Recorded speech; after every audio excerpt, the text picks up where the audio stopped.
I just finished building my first CNC machine. This is an MPCNC, a mostly 3D printed, affordable CNC platform made out of 3D printed parts and steel tubing, designed by V1 Engineering. The goal is not to build the perfect industrial machine, but was to build something that I can learn with, modify, and use to create parts for my future projects. So in this video, I'm going to go from a pile of parts to a CNC that moves, homes, and makes its first cuts.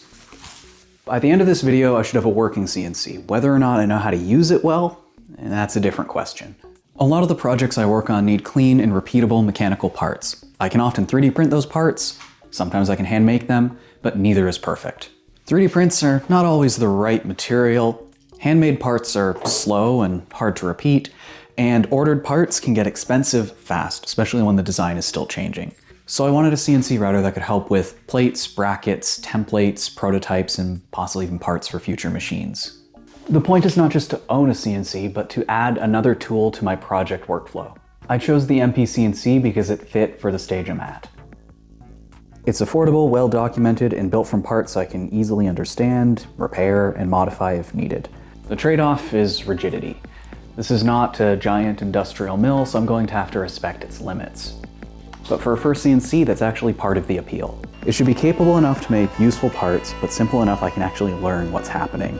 When I inevitably outgrow this machine, the experience I get from this one should be incredibly valuable for all future machines I might end up working with. It's working now, but it took days to get here, to both build and wire the thing. Way too long for this video, so here's a condensed version.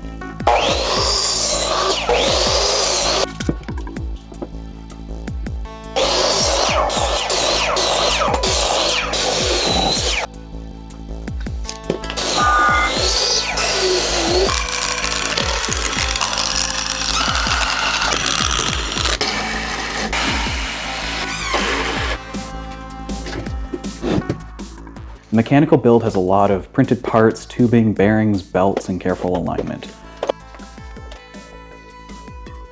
I'm not going to walk through every bolt, but the important idea is the machine needs to be square, smooth, and tight enough that the electronics are not fighting the mechanics.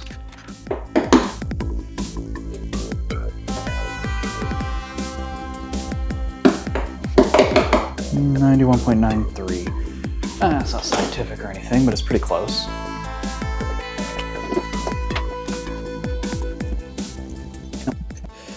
I'm obviously not cutting these pipes on the video here, but I just cut them with a little pipe, like tubing cutter. Easy, not much of a mess. Bit of a grip strength test though. 98.1, close enough. Where did I put the ratchet?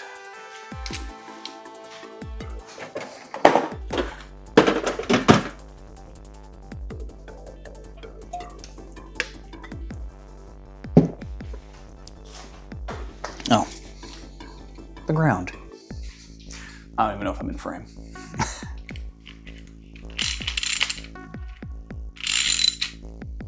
It's a 7 inch-pounds.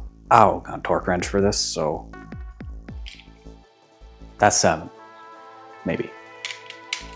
So my phone died. My phone ran out of storage, as I was hinting at earlier, but I took the time while I was transferring the file off to gather some parts. So let's keep this assembly going.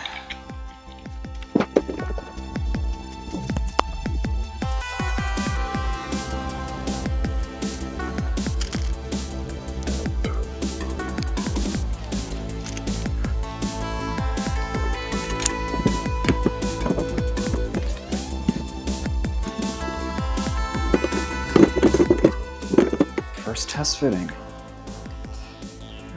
Let's do wide angle, there we go. Not perfect, not tightened down, but moves. Fuck. Of course I over-tightened it. I'm printing a new one tonight and fixing this tomorrow, but I'm gonna finish the assembly as is.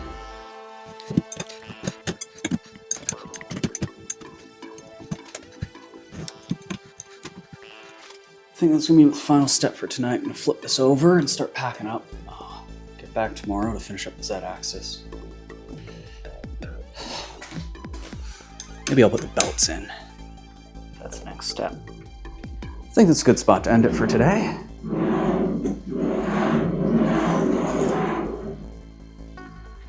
Okay, let's get this final Z-axis assembled and put on. While I was off camera here, I cut these. Let's get going. Let's stop this nonsense of the waving lead screw. If I need to cut that, I'll get my Dremel out and I'll shorten it, but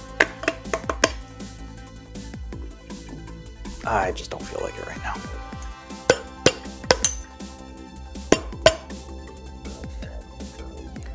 There we go. It's perfect.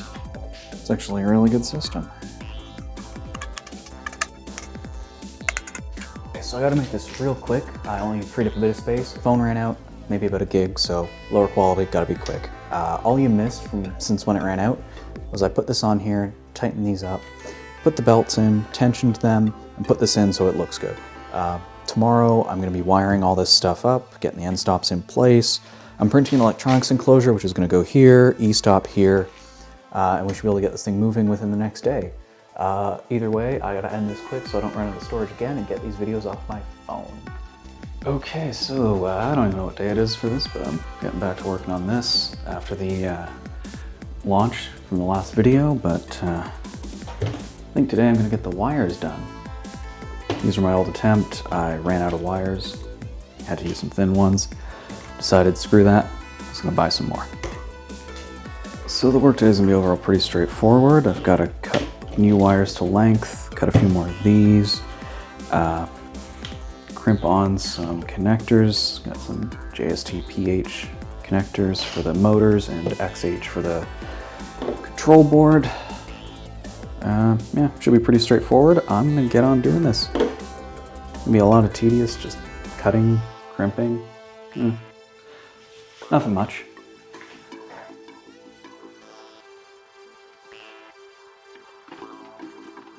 Okay, so that's the end of today's work. Got all the wires in. Bit of a rough job, but they don't get caught. They provide full range of motion. And ready to get, ignore that. I'm ready to get this installed for tomorrow. I'm gonna run one last test to make sure the firmware is working before I plug it in and kind of seal it in this box, but yeah, should be moving tomorrow, hopefully. So, this is the last clip for assembly. Got to put the power supply on. It's actually a bit out of order. I filmed this before some of the other stuff, and was just running it off the power supply that's down there, but time to get this thing mounted.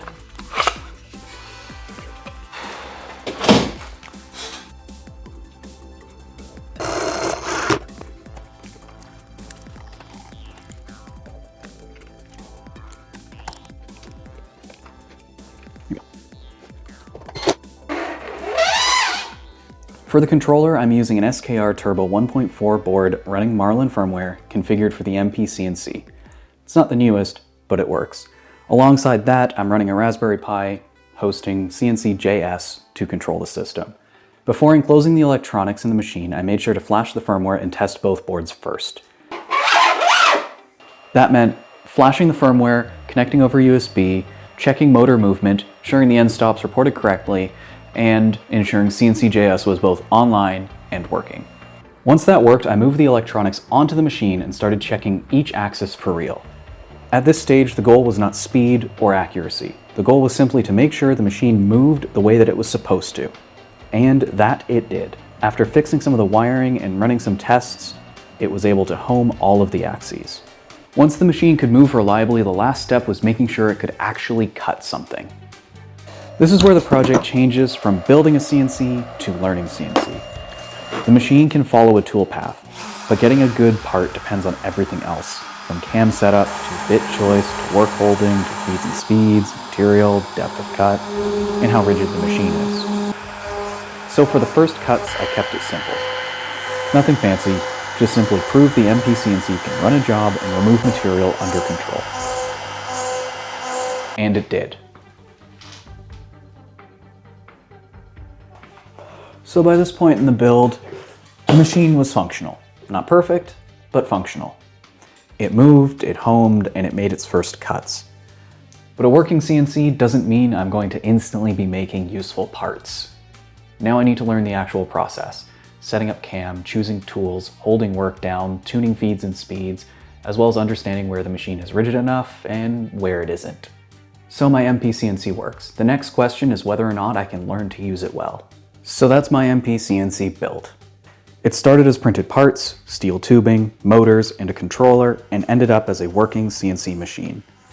It's not perfect, and I'm definitely not great at using it yet, but that's where I'll be going with it next.